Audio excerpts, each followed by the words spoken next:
Welcome to target competition classes. आपका target competition classes में स्वागत है। आज जो आपको क्लास मिलेगी वो रहेगी पॉलिटी की क्लास, और पॉलिटी की दूसरी क्लास रहेगी। उसका टॉपिक जो रहेगा वो टॉपिक रहेगा भारतीय संविधान के स्रोत। ठीक है, भारतीय संविधान के स्रोत। इस चैप्टर के जो महत्वपूर्ण प्रश्न रहेंगे वो आपको मिलेंगे। ठीक है, पहली क्लास जो आपकी थी वो संविधान के निर्माण से संबंधित थी, यानी संविधान के निर्माण में कौन सी चीज़ कहाँ से ली गई है वो वाला आप इसमें देखेंगे। लेकिन उसमें क्या था कि प्रस्तावना से संबंधित क्वेश्चन, संविधान सभा से संबंधित क्वेश्चन, यानी संविधान को जो बनाया गया, पहली मीटिंग, दूसरी मीटिंग, संविधान को लिखा किसने, इससे संबंधित बहुत सारे क्वेश्चंस जो हैं हमने उसमें कराए हैं। उसमें एडिशनल जानकारी भी आपको मिली है। अगर आपने वो क्लास नहीं देखी है तो जाके उस क्लास को देखिए। ठीक है, और इस क्लास में फिर आइए, और इस क्लास में बहुत सारे आपको प्रश्न मिलेंगे, बहुत इंपॉर्टेंट मिलेंगे, एडिशनल जानकारी भी मिलेगी। ठीक है, तो चलिए हम इस क्लास को शुरू करते हैं।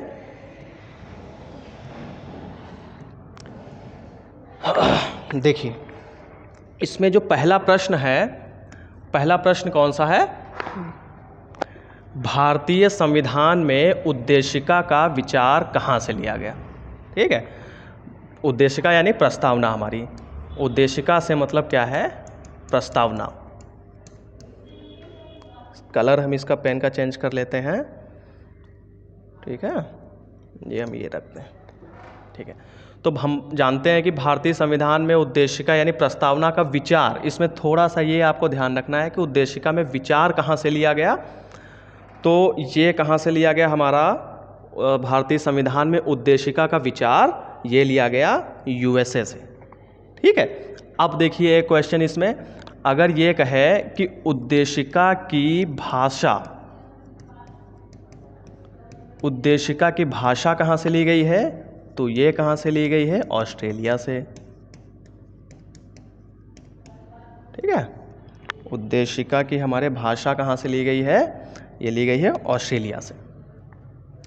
आप जानते हैं कि हमारी उद्देशिका को जो पढ़ा गया था संविधान सभा में पहली बार, वो तीसरी मीटिंग में 13 नवंबर 1946 को पंडित नेहरू द्वारा प्रस्तुत किया गया था। ठीक है, ये। अब अगले हम प्रश्न पे आते हैं। अगले प्रश्न पे आते हैं हम, प्रश्न नंबर 2। ठीक है, प्रश्न नंबर 2 क्या है?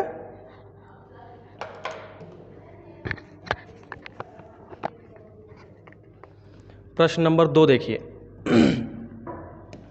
भारत में न्यायिक पुनरीक्षण की संकल्पना कहाँ से ली गई है?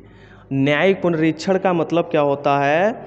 न्यायिक पुनर्विलोकन का मतलब क्या होता है? अपने न्यायपालिका द्वारा दिए गए फैसले, यानी अपने दिए गए फैसलों का फिर से निरीक्षण करना।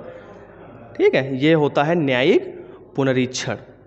तो ये हमारी जो संकल्पना है, ये कॉन्सेप्ट जो है वो कहाँ से लिया गया है? वो लिया गया है हमारा यूएसए से, अमेरिका से। ठीक है, अगला प्रश्न देखते हैं। अगला प्रश्न देखिए, प्रश्न नंबर 3। लिखित संविधान की शुरुआत सर्वप्रथम किस देश से हुई है? लिखित संविधान की शुरुआत सर्वप्रथम किस देश से हुई है? तो वो हुई है कहाँ से? पहला ऑप्शन है सोवियत संघ, दूसरा ऑप्शन है यूएसए, तीसरा ऑप्शन है फ्रांस, चौथा ऑप्शन है ऑस्ट्रेलिया। ठीक है, तो कहाँ से ली गई है? ये कॉन्सेप्ट जो है हमारा लिखित संविधान का, वो लिया गया है अमेरिका से, यूएसए से। ठीक है, कहाँ से लिया गया? अमेरिका से लिखित संविधान। जानते हैं आप कि दुनिया का सबसे पहला लिखित संविधान जो है वो अमेरिका में बना। ठीक है, उसके बाद में जो है अन्य देशों में फिर बना, हमारे देश में बना। लिखित संविधान की बात हो रही है। अगला प्रश्न देखिए, प्रश्न नंबर 4 है, विधि द्वारा स्थापित प्रक्रिया किस देश से ली गई है? विधि द्वारा स्थापित प्रक्रिया जो है वो किस देश से ली गई है? तो वो ली गई है कहाँ से? जापान से। पहला ऑप्शन ही इसमें सही है, जापान। ठीक है, अगला प्रश्न देखते हैं हम, प्रश्न नंबर 5। प्रश्न नंबर 5 क्या है? संसद के दोनों सदनों की संयुक्त बैठक, संसद के दोनों सदनों की संयुक्त बैठक किस देश से ली गई है? ठीक है, यानी ज्वाइंट सेशन ऑफ पार्लियामेंट वो कहाँ से लिया गया है, जो कि उसके बारे में एक और हम आपको जानकारी दें तो ये हमारे संविधान के आर्टिकल 108 में है।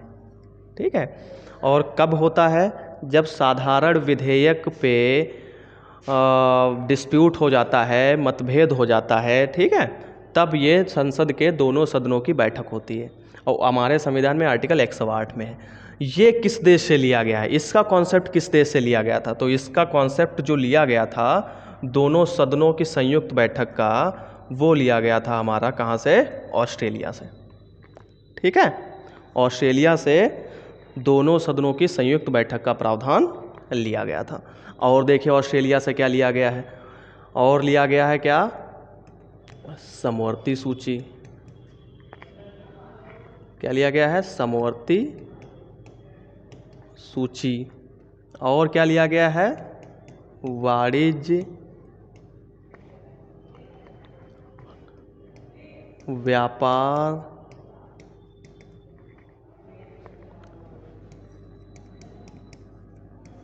समागम की स्वतंत्रता। ठीक है, और एक क्या है, दोनों सदनों की संयुक्त बैठक। एक और हमने आपको अभी ऊपर वाले प्रश्न में क्या बताया था, प्रस्तावना की भाषा। ठीक है, प्रस्तावना का विचार कहाँ से लिया गया। आपको एक चीज़ ये ध्यान देनी है, अगर प्रस्तावना के भाषा की बात आती है कि प्रस्तावना की भाषा कहाँ से ली गई, ऑस्ट्रेलिया से। प्रस्तावना का विचार कहाँ से आया, वो अमेरिका से, यूएसए से, टू बी एक्जैक्ट यूएसए। ठीक है, तो विचार कहाँ से, यूएसए से। ठीक है, आगे बढ़े, देखिए प्रश्न नंबर 6 जो है ये हमारा क्या है, भारतीय संविधान में आपातकालीन प्रावधान कहाँ से लिए गए हैं। मोस्टली स्टूडेंट्स जो कंफ्यूज होते हैं वो आपातकालीन प्रावधान के आंसर में कंफ्यूज होते हैं कि आपातकालीन प्रावधान कहाँ से लिए गए, जर्मनी से लिए गए। खटाक से एक साइड में क्वेश्चन ये आता है कि आपातकालीन प्रावधान कहाँ से लिए गए, दूसरी साइड में खटाक से क्वेश्चन आता है, आंसर आता है कि जर्मनी से लिए गए। ठीक है, लेकिन मैं आपको बताना चाहूँगा कि आपातकालीन प्रावधान जो है वो भारत शासन अधिनियम 1935 से लिए गए हैं। ठीक है, ऐसा नहीं है कि हम बहुत बड़ी चीज़ बता रहे हैं, बस ये है कि लोगों ने ध्यान नहीं दिया। बहुत सारे ऐसे टीचर्स भी हैं, स्टूडेंट्स तो हैं ही बहुत सारे।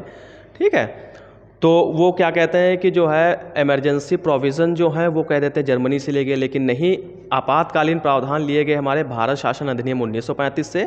आपातकालीन प्रावधानों का निरस्तीकरण जो है वो जर्मनी से लिया गया, जर्मनी के वाइमर संविधान से। वाइमर संविधान किसके द्वारा बनाया गया था, हिटलर के द्वारा।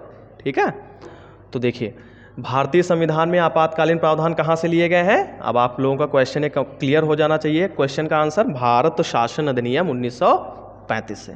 ठीक है, अगर हम आपको ये बताएं कि आपातकालीन प्रावधानों का निरस्तीकरण, आपातकालीन प्रावधानों का निरस्तीकरण, और आपातकालीन प्रावधानों का निरस्तीकरण कब होता है, ये होता है इमरजेंसी, ड्यूरिंग इमरजेंसी। तो ये निरस्तीकरण जो है ये कहाँ से लिया गया है, जर्मनी के वाइमर संविधान से। ठीक है, आपातकालीन प्रावधानों का निरस्तीकरण कहाँ से लिया गया है, जर्मनी के वाइमर संविधान से। आपातकालीन प्रावधान हमारे संविधान में कहाँ से शामिल किए गए, भारत शासन अधिनियम 1935 से। ठीक है, सही ऑप्शन क्या होगा, ऑप्शन बी, भारत शासन अधिनियम 1935। प्रश्न नंबर 7 जो रहेगा वो क्या है आपका, देखिए संविधान के संशोधन की प्रक्रिया, बहुत इंपॉर्टेंट क्वेश्चन है। मैं आपको बताना चाहूँगा ये कि इस क्लास में जो जितने भी आपको प्रश्न मिलेंगे वो बहुत ही इंपॉर्टेंट हैं। ठीक है, कह सकते हैं एवरग्रीन टाइप के, सदाबहार टाइप के प्रश्न हैं।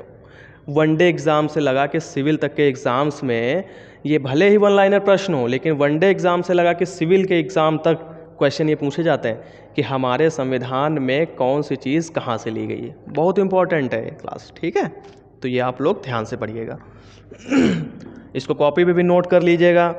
ठीक है, ऐसा नहीं है कि जो है अरे हमें तो आता ही है, इसको क्या नोट करें। ठीक है। अगर आता है, बहुत आता है, तब तो देखेंगे ही नहीं। अगर नहीं आता है तो ये मेरी बात मानिए, घमंड ना करिए, ठीक है, कि जो है हमें आता है, आप इसको कॉपी पे लिख लीजिए। अब घमंड से हमें एक बात याद आई, एक दो लाइन से वो याद आई कि देखिए घमंड तो करना ही नहीं चाहिए कायदे से, क्योंकि उसका जो है रिज़ल्ट अच्छा नहीं होता है तो उस पर दो लाइन्स हमने कहीं देखी थी कि बहुत गुरूर था छत को छत होने में, ठीक है, बहुत गुरूर था छत को छत होने में, एक मंजिल और क्या बनी, छत फर्श हो गई, ठीक है। तो इसलिए क्या है कि ये चीज़ें अच्छी नहीं लगती हैं, तो ये सारी चीज़ें मत करिए और क्लास को लिखिए ज़रूर, ये हम आपको सजेस्ट करते हैं। हमने पिछली भी क्लास में बताया था कि क्लास को आप लिखिए ज़रूर कॉपी पे, ठीक है।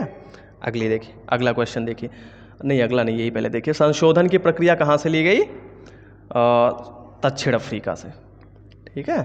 संशोधन की प्रक्रिया हमारे संविधान में कौन से आर्टिकल में शामिल है? आर्टिकल 368। आर्टिकल 368 में हमारे संविधान के संशोधन की प्रक्रिया शामिल है।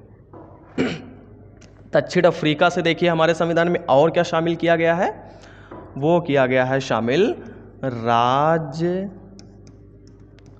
सभा सदस्यों का निर्वाचन, ठीक है। राज्यसभा सदस्यों के निर्वाचन का जो कॉन्सेप्ट है वो कहाँ से लिया गया है? दक्षिण अफ्रीका से। तो दो चीज़ें हो गई, संविधान संशोधन की प्रक्रिया और राज्यसभा सदस्यों के निर्वाचन की प्रक्रिया। अगला प्रश्न देखते हैं, प्रश्न नंबर 8। प्रश्न नंबर 8, राष्ट्रपति का निर्वाचन कहाँ से लिया गया है? ठीक है, राष्ट्रपति का निर्वाचन कहाँ से लिया गया?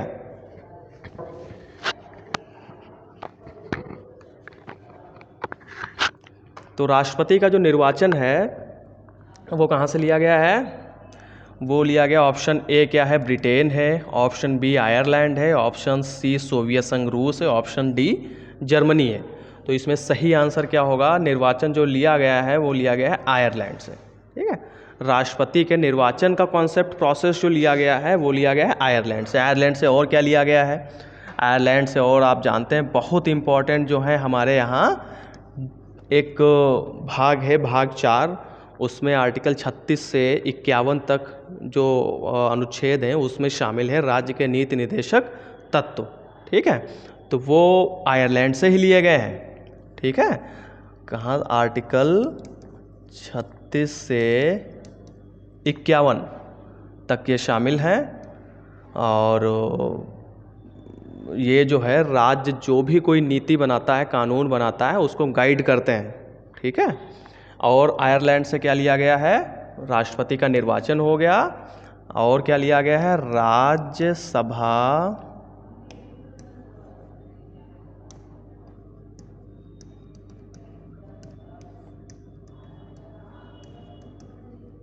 सदस्यों का नामांकन, नॉमिनेशन ऑफ राज्यसभा मेंबर्स जो है वो कहाँ से लिया गया है? आयरलैंड से लिया गया है, ठीक है। हाँ, आगे बढ़ते हैं अब हम लोग। प्रश्न नंबर 9, प्रस्तावना में स्वतंत्रता, समता, बंधुता जो शब्द लिए गए हैं वो कहाँ से लिए गए हैं? पहला ऑप्शन है फ्रांस, दूसरा ऑप्शन है आयरलैंड, तीसरा ऑप्शन है सोवियत संघ रूस, चौथा ऑप्शन है डी जर्मनी, ठीक है। तो इसमें सही आंसर होगा आपका क्या होगा? फ्रांस। हमारे संविधान में फ्रांस से क्या लिया गया है? स्वतंत्रता, समता, बंधुता।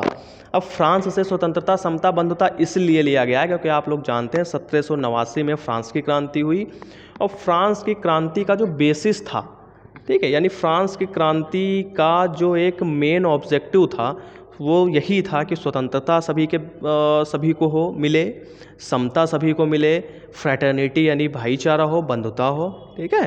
तो वो कोर आइडियाज़ फ्रांस की क्रांति के फलस्वरूप फ्रांस के संविधान को मिलने वाले थे, उन्हीं कोर आइडियाज़ को हमारे संविधान में शामिल किया गया। तो वो क्या थे कोर आइडियाज़? स्वतंत्रता, समता, बंधुता। कहाँ से लिया गया? फ्रांस से। अगला प्रश्न देखिए, अगला प्रश्न, प्रश्न नंबर 10। देखिए क्वेश्चन आ गया वही वाला जो हमने अभी आपको बताया था। आपातकाल में मौलिक अधिकारों का निरस्तीकरण कहाँ से लिया गया है? देखिए प्रश्न नंबर 1 है फ्रांस, प्रश्न नंबर 2 जर्मनी, प्रश्न number option number 3 Japan, option number 4 America. तो इसका सही आंसर होगा आपातकाल में मौलिक अधिकारों का निरस्तीकरण कहाँ से लिया गया है? जर्मनी से। ठीक है, जर्मनी से, और जर्मनी के वाइमर संविधान से। जर्मनी के वाइमर संविधान से। ठीक है, वाइमर संविधान किसके द्वारा बनाया गया था? ये हिटलर के द्वारा बनाया गया था। इमरजेंसी सिचुएशन तो आप लोग जानते हैं कि इमरजेंसी ही होती है, इमरजेंसी तो इमरजेंसी होती है, और वो हिटलर के ही उसमें मिलेगी। ठीक है, क्योंकि इमरजेंसी एक टाइप का कह सकते हैं एक डार्क फेज होता है। अगर इमरजेंसी किसी देश में लगती है तो वो उस देश के लिए अच्छा नहीं होता है, उसका रिकॉर्ड गंदा करता है। समझे? फ्यूचर का रिकॉर्ड तो गंदा करता ही है, और प्रेजेंट उस समय भी, जिस समय इमरजेंसी लगती है उस समय भी बहुत हलचल होती है, बहुत बड़ी असुविधाओं का सामना करना पड़ता है सभी को, भले वो सरकार हो भले पब्लिक हो, सभी को। तो वो एक डार्क फेज के रूप में होता है इमरजेंसी। अगला प्रश्न देखिए, प्रश्न नंबर 11, भारतीय संविधान में एकल नागरिकता कहाँ से ली गई है? ठीक है, आपको लगता होगा यार एकल नागरिकता क्या मतलब होता है? दोहरी नागरिकता भी होती होगी अगर एकल नागरिकता है। बिल्कुल है, एकल नागरिकता का मतलब जो होता है वो होता है पूरे देश में एक ही नागरिकता। ठीक है, दोहरी एक नागरिकता होती है। एक नागरिकता क्या होती है? दोहरी नागरिकता। दोहरी नागरिकता, दोहरी नागरिकता जानते हो क्या होती है? देश की नागरिकता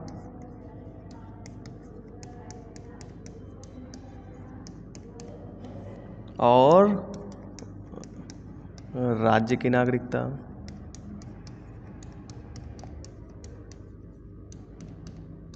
ठीक है, यानी एक ऐसा कैंडिडेट जो राज्य से बाहर निकलता है, अपने देश में ही रहता है लेकिन दूसरे राज्य में जाता है, तो वो कहता है हम उस राज्य के नागरिक हैं।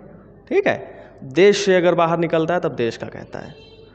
तो इस वहाँ डुअल सिटीजनशिप हो गई।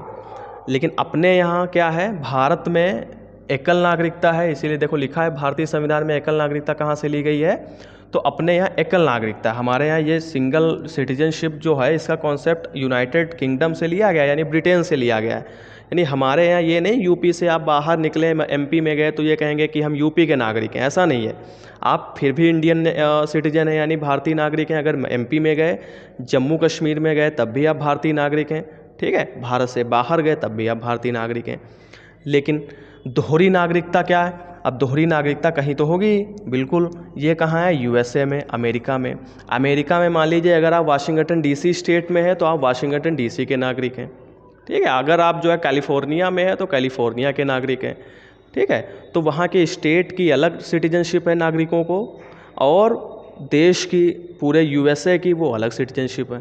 ठीक है, तो वहाँ पे दो नागरिकताएं हैं लोगों को। तो दोहरी नागरिकता का कॉन्सेप्ट कहाँ है? यूएसए में। क्या होती है? देश की नागरिकता, राज्य की नागरिकता। एकल नागरिकता का कॉन्सेप्ट कहाँ से लिया गया? यूनाइटेड किंगडम यानी ब्रिटेन से। पूरे देश में एक ही नागरिकता होती है। ठीक है, अगला प्रश्न देखते हैं हम लोग। प्रश्न नंबर 12, भारतीय संविधान में मूल अधिकार कहाँ से लिए गए? बहुत इंपॉर्टेंट क्वेश्चन है। मूल अधिकार यानी फंडामेंटल राइट्स कहाँ से हमारे संविधान में लिए गए हैं? तो देखिए पहला ऑप्शन क्या है? कनाडा, दूसरा ऑप्शन है यूएसए, तीसरा ऑप्शन है ऑस्ट्रेलिया, चौथा ऑप्शन है जर्मनी। ठीक है, तो कहाँ से लिए गए हैं? आप लोग जानते हैं यूएसए से, अमेरिका से। हमारे संविधान में मौलिक अधिकार जो लिए गए हैं वो कहाँ से लिए गए हैं? अमेरिका से। मौलिक अधिकार आप लोग जानते हैं हमारे संविधान में शामिल हैं भाग 3 में शामिल हैं, आर्टिकल 12 से 35 में शामिल हैं।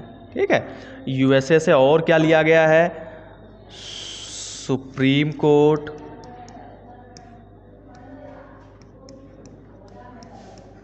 हाई कोर्ट,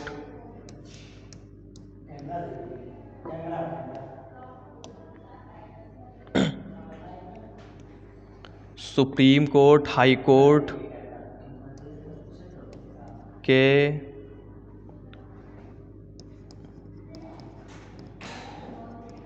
न्यायाधीशों को उनके पद से हटाना। ठीक है, अगला क्या है, राष्ट्रपति को नहीं, राष्ट्रपति का महाभियोग जो है वो भी अमेरिका से लिया गया है। ठीक है, मौलिक अधिकार तो आप जानते ही हैं कि जो है यहीं से लिए गए हैं। ठीक है, उपराष्ट्रपति का पद जो है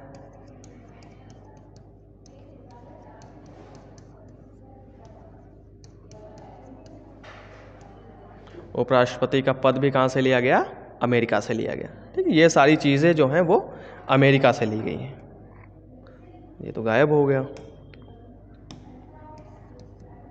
हाई कोर्ट, सुप्रीम कोर्ट जजेस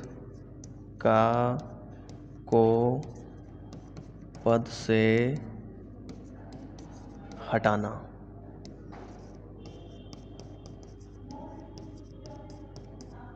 राष्ट्रपति का महाभियोग।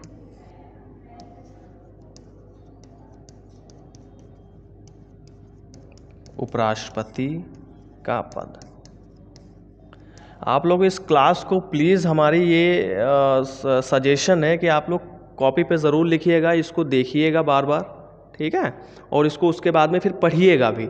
नोट्स आप लोग कॉपी से बना लेंगे, उसको भी रिवाइज करना है। ठीक है, तभी ये दिमाग में घुसेगा। उपराष्ट्रपति का पद, ये जो सारी चीज़ें हैं ये यूएसए से ली गई हैं। आपको ये जो पीपीटी है हमारे टेलीग्राम चैनल पे मिल जाएगी, उसका लिंक भी नीचे आपको कमेंट सेक्शन में पिन मिल जाएगा। उस पर क्लिक करके आप हमारे टेलीग्राम पे पहुंच जाएंगे, उसको ज्वाइन करेंगे और वहाँ पे आपको ये वाली भी पीपीटी जो इस पे कंटेंट हमने लिखा है, ये वाली भी एक पीपीटी आपको मिलेगी और एक प्लेन पीपीटी जिस पे सिर्फ ये क्वेश्चन और ऑप्शंस होंगे। ठीक है, 2 पीपीटी आपको मिलेंगी। ये पीपीटी भी आप सेव करके रखिएगा, जिससे मान लीजिए कभी अगर पीपीटी से पढ़ना है तो पीपीटी से कर लेंगे, बाकी कॉपी पे तो आपका लिखा ही है। ठीक है, और हमारे यूट्यूब चैनल को जो है वो सब्सक्राइब करिए, शेयर करिए और नोटिफिकेशन वाला जो बेल आइकन है उसको ज़रूर दबाइए, जिससे अगला आपको जो भी वीडियो उस पर पड़े वो उसकी नोटिफिकेशन आपको तुरंत मिल जाए। ठीक है, मिस ना हो कोई वीडियो। अगला देखिए प्रश्न नंबर 13, भारतीय संविधान में अवशिष्ट शक्तियां केंद्र में रहेंगी, ये कॉन्सेप्ट कहाँ से लिया गया है? पहला ऑप्शन क्या है? पहला ऑप्शन है यूएसए से, दूसरा ऑप्शन कनाडा है, तीसरा ऑप्शन ऑस्ट्रेलिया है, चौथा जर्मनी है। तो अवशिष्ट शक्तियां केंद्र में रहेंगी, ये कॉन्सेप्ट हमारा लिया गया है कनाडा से। ठीक है, ये शक्तियां यहाँ पे होगा, शक्तियां।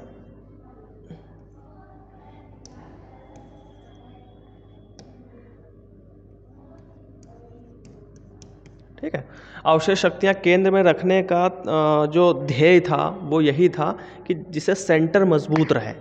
ठीक है, सेंटर थोड़ा सा ज़्यादा पावरफुल है। सेंटर ज़्यादा पावरफुल रहे, इसका ये मतलब नहीं है कि वो स्टेट्स पे कब्जा करे, स्टेट्स को अपने कंट्रोल में रखे, ऐसा बिल्कुल हमारे यहाँ नहीं है। ठीक है, हमारे यहाँ 7वीं अनुसूची जो है, 7th शेड्यूल है। ठीक है, उसमें 3 लिस्ट हैं, यूनियन लिस्ट, स्टेट लिस्ट और कंकरेंट लिस्ट। तीनों लिस्ट में अलग अलग विषय दिए गए हैं कि स्टेट वाली लिस्ट में जो भी विषय हैं वो पूरा स्टेट को पावर है, वो स्टेट अपना कोई भी कानून बना सकता है उस पर। यूनियन लिस्ट यानी केंद्रीय जो सूची है या कह सकते हैं संघ सूची है, उस पर संघ को पूरी अथॉरिटी है, कोई भी कानून बना सकता है। कंकरेंट लिस्ट जो है यानी समवर्ती सूची है, जो कि आप जानते हैं ऑस्ट्रेलिया से ली गई, उस पर राज्य और केंद्र दोनों को पावर है, कोई भी कानून बना सकते हैं। इसका ये मतलब है कि स्टेट को अपनी अलग पावर है, वो स्वायत्त अलग है, उसको अलग फ्रीडम है, सेंटर को एक अलग फ्रीडम है। लेकिन फिर भी थोड़ा सा ये है ना कि सेंटर को ज़्यादा मजबूत होना चाहिए, जिससे ये है कि भविष्य में ऐसी कभी परिस्थिति ना बने जिससे कोई भी राज्य संघ से अलग होने की कोशिश कर पाए। ठीक है, इसलिए अवशिष्ट शक्तियाँ केंद्र में समाहित की गई हैं हमारे संविधान में।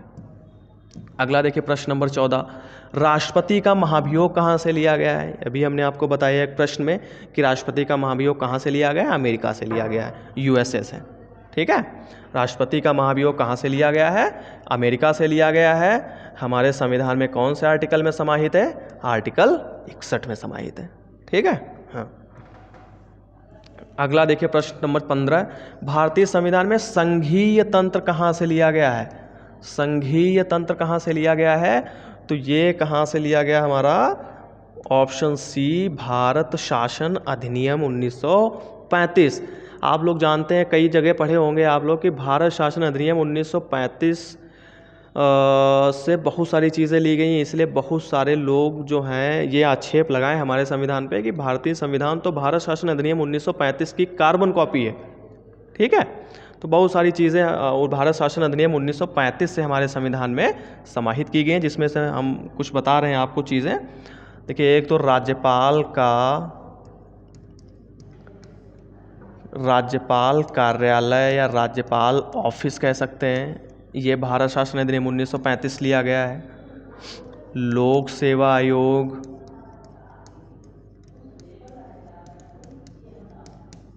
ये भी यहीं से लिया गया है। ठीक है, न्यायपालिका,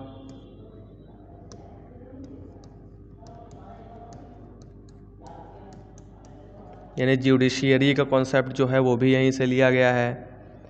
ये सारी चीज़ें जो हैं, और एक तो आप पीछे पढ़ ही चुके हैं, क्या पढ़ चुके हैं?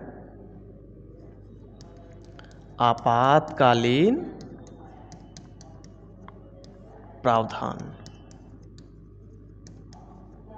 ठीक है, ये सारी चीज़ें भी भारत शासन अधिनियम 1935 से हमारे संविधान में ली गई हैं। ठीक है, इसके आगे बढ़ते हैं। अब हम लोग अगला क्वेश्चन देखते हैं। प्रश्न नंबर 16, मौलिक कर्तव्य का विचार भारतीय संविधान में कहाँ से लिया गया? ठीक है, पहला ऑप्शन है रूस के संविधान से, दूसरा ऑप्शन कनाडा, भारत शासन अधिनियम 1935, सोवियत संघ रूस से। देखिए, इसमें थोड़ा सा ऑप्शन में जो है दिक्कत हो गई है। ऑप्शन DPSP आप लोग, ये ऑप्शन 2 बार लिख गया है। आप लोग जानते हैं कि जो है मौलिक कर्तव्य जो लिए गए हैं वो रूस से लिए गए हैं।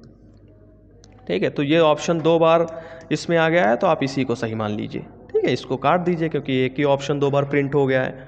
तो रूस से मौलिक कर्तव्य लिए गए हैं। और मौलिक कर्तव्य आप लोग जानते हैं कि हमारे संविधान में आर्टिकल 51A में शामिल है और भाग 4A में शामिल है। ठीक है, ये हमारे संविधान में कब शामिल हुए? तो ये शामिल हुए 42वें संविधान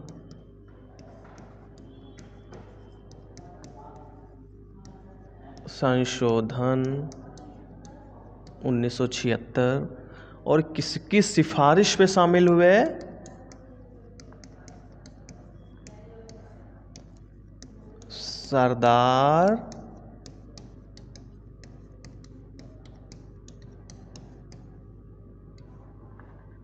सरदार स्वर्ण सिंह समिति की सिफारिश में।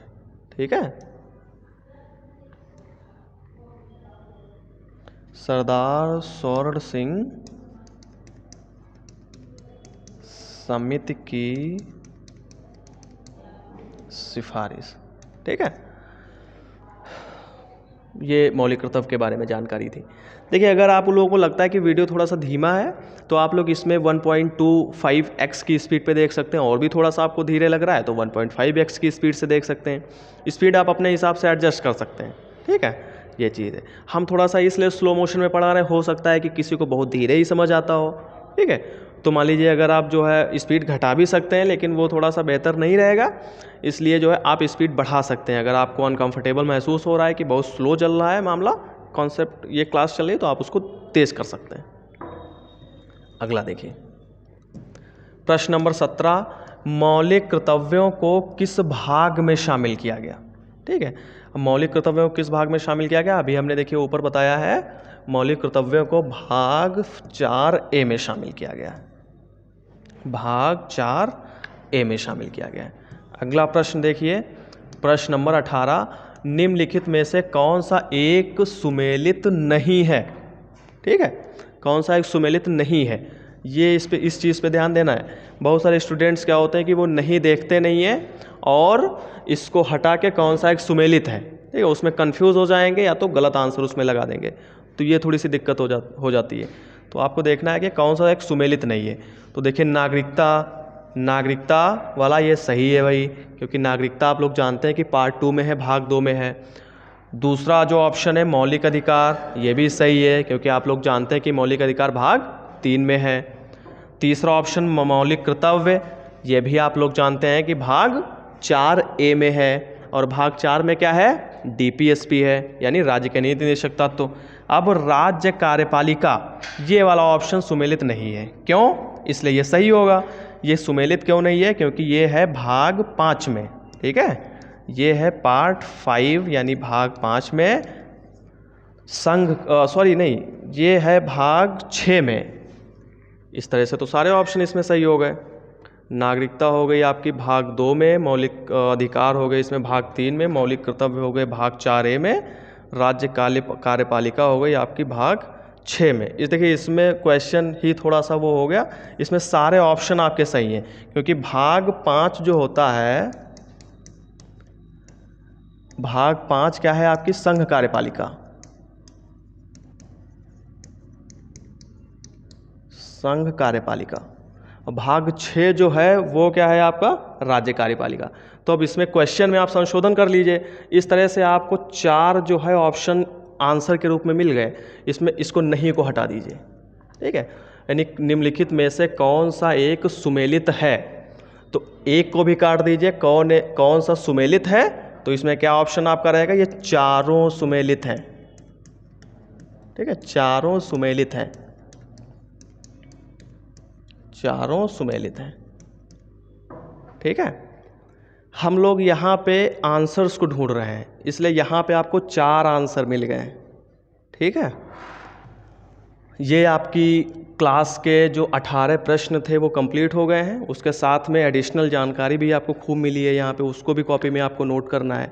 अभी देखिए इसमें क्या है, अभी आपका इसमें हमने ऐड किया है भाग जो हैं संविधान के, ठीक है। मूलतः संविधान में भाग 22 थे, अभी वर्तमान में भाग है 25, ठीक है। तो इन भागों का भी हम रिवीजन आपको करवाते हैं, और उसके बाद में ये फिर से आप जब पढ़ेंगे तो आपको ये सारे भाग याद हो जाएंगे। देखिए भाग 1 क्या है? संघ और उसका राज्य क्षेत्र, संघ और उसका राज्य क्षेत्र। भाग 2 जो है वो क्या है? नागरिकता। भाग 3 क्या है? मौलिक अधिकार। जब आप बार बार संविधान को पढ़ेंगे, कोई किताब आप प्रेफर कर रहे होंगे उसको पढ़ेंगे ना, तो आपको खुद ही पता लग जाएगा यार, सबसे पहले तो जो है संघ एवं उसके राज्य क्षेत्र आते हैं, उसके बाद में हम लोग नागरिकता से संबंधित प्रावधान पढ़ते हैं, उसके बाद में फिर हम पढ़ते हैं मौलिक अधिकार, उसके बाद में हम पढ़ते हैं फिर DPSP, उसके बाद में फिर हम संघ कार्यपालिका पढ़ते हैं, फिर राज्य कार्यपालिका पढ़ते हैं, ठीक है। तो वो सारी चीज़ें आपके दिमाग में फिर सेट हो जाएंगी धीरे धीरे। तो भाग 1 हो गया संघ उसका राज्य क्षेत्र, भाग 2 हो गया नागरिकता, भाग 3 जो है वो मौलिक अधिकार हो गया, भाग 4 जो है वो राज्य के नीति निदेशक तत्व जो DPSP होते हैं हमने बताया, भाग 4A यानी 4 का जो है वो मौलिक कर्तव्य है, आप लोग जानते हैं कहाँ से लिए गए, रूस से। भाग 5 जो है वो संघ कार्यपालिका है, संघ कार्यपालिका, ठीक है। ये है भाग 6 राज्य कार्यपालिका यानी स्टेट एग्जीक्यूटिव, और सेंटर एग्जीक्यूटिव कार्य पालिका, ठीक है, ये राज्य कार्यपालिका हो गई। इधर देखिए भाग 7 में आ जाइए, तो ये कैंसिल हो चुका है, ठीक है। भाग 7 जो है हमारे संविधान का कैंसिल हो चुका है, और ये इसलिए रिपील्ड हुआ है क्योंकि हमारा जब ये देश आज़ाद हुआ था, संविधान बना था, उस समय हमारे मूलतः जो राज्य थे वो 14 थे। कैटेगरीज थी उन राज्यों की, कैटेगरीज कितनी थी? 3 कैटेगरीज थी, A B C, 3 टाइप के राज्य थे वहाँ पे, ठीक है। तो उसके लिए वो भाग 7 में शामिल थे सारे, तो उसको रिपील कर दिया गया था 7वां जो संविधान संशोधन था, ठीक है। 7वां संविधान संशोधन जो था उसके माध्यम से ये कैटेगरी जो है राज्यों की, इसको हटा दिया गया। अब ये कैटेगरी हटा दी गई तो यही इस भाग में था, इसलिए भाग 7 खाली है, कैंसिल कर दिया गया, इसमें कुछ नहीं है। भाग 8 में क्या है, संघ राज्य क्षेत्र, ठीक है, यूनियन टेरिटरी जो होती हैं। भाग 9 में पंचायतें हैं हमारी, आप लोग जानते हैं। भाग 9A में क्या है, नगर पालिकाएँ हैं। भाग 9B में क्या है, सहकारी समितियां हैं, आप लोग जानते हैं सहकारी समितियां। 99th अमेंडमेंट जो है, 97th अमेंडमेंट जो है 2011 में हुआ, उसके माध्यम से सहकारी समितियां हमारे संविधान में शामिल की गई, जो कि फंडामेंटल राइट भी है, DPSP भी है, ठीक है। अगला भाग 10 जो है वो क्या है, अनुसूचित एवं जनजातीय क्षेत्र से संबंधित है भाग 10। भाग 11 जो है वो संघ एवं राज्यों के बीच संबंध, ठीक है, सेंटर जो वो नहीं है, संघ और राज्य संबंध, केंद्र राज्य संबंध, सेंटर स्टेट रिलेशन जो है वो भाग 11 में है। भाग 12 में क्या है, वित्त, फिनेंस यानी संपत्ति, संविदाएं और वाद, जो भी पैसे का, संपत्ति का या संविदाएं जो हैं, ठीक है, इन सभी चीज़ों से संबंधित जो भी चीज़ें हैं, जो भी प्रावधान है वो भाग 12 में शामिल है। भाग 13 में क्या है, भारत के राज्य क्षेत्र के भीतर व्यापार, वाणिज्य और समागम। समागम आप लोग जानते हैं ना, आना जाना, ये समागम होता है, ये जो शामिल है वो भाग 13 में शामिल है। भाग 14 में क्या शामिल है, संघ और राज्यों के अधीन सेवाएं, ठीक है, भाग 14 में शामिल है। संघ और राज्यों के अधीन सेवाएं जो भी हैं, PSC हैं, UPSC है, सेंटर की, स्टेट की जो भी PSC है, जैसे यूपी स्टेट है तो UP PSC हो गया, MP स्टेट है तो MP PSC हो गया, ठीक है, तमिलनाडु है तो TPSC हो गया, तमिलनाडु पब्लिक सर्विस कमीशन। इस टाइप की जो सर्विसेज हैं वो भाग 14 में है। भाग 14 का जो है वो क्या है, ट्रिब्यूनल्स यानी अधिकरण। अधिकरण हम आपको बता चुके हैं पहले कि अधिकरण क्या होता है। जैसे एक स्पेसिफिक कोई फैसला है और उसके लिए स्पेशलाइजेशन की अगर ज़रूरत है तो उसके लिए अलग से ट्रिब्यूनल यानी अधिकरण गठित कर दिए जाते हैं, और जिससे संबंधित अधिकरण गठित किया गया उसी से संबंधित विशेषज्ञता रखने वाले विशेषज्ञों को यहाँ के जजेस के पैनल में शामिल किया जाता है। वो अधिकरण भाग 14 का में यानी 14A में शामिल है। भाग 15 में क्या है, निर्वाचन है, निर्वाचन इलेक्शन। भाग 16 में क्या है, कुछ वर्गों के संबंध में विशेष उपबंध, ठीक है, विशेष स्पेशल प्रोविज़न। भाग 17 में क्या है, हमारी राजभाषा। राजभाषा का मतलब ऑफिशियल लैंग्वेज, आर्टिकल 343, ठीक है। भाग 18 जो है आपात उपबंध इमरजेंसी प्रोविज़न, ठीक है, आर्टिकल 352 से 360 जानते हैं आप लोग, आपातकालीन प्रावधानों का उल्लेख है हमारे संविधान में।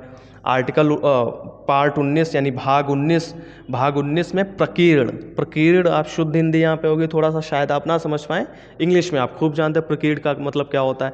प्रकीर्ण को इंग्लिश में कहते हैं मिसलेनियस, ठीक है, जो कहीं नहीं हुआ वो सारा उठा के एक जगह पढ़ लो आप, मिसलेनियस, ठीक है, यानी जो हमारे संविधान में स्पेसिफिक तरीके से मेंशन है उन सभी चीज़ों को छोड़ के जो बचा खुचा है वो सारा इसमें शामिल है, वो है प्रकीर्ण, ठीक है, मिसलेनियस।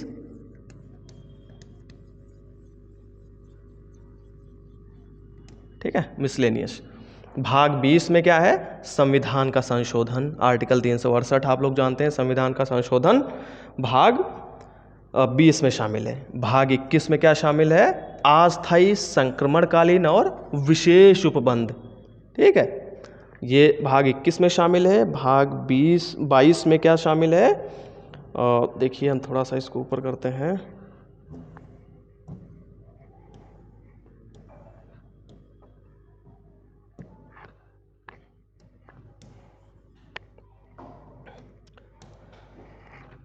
आप लोगों को PDF या टेलीग्राम ग्रुप पे मिलेगी।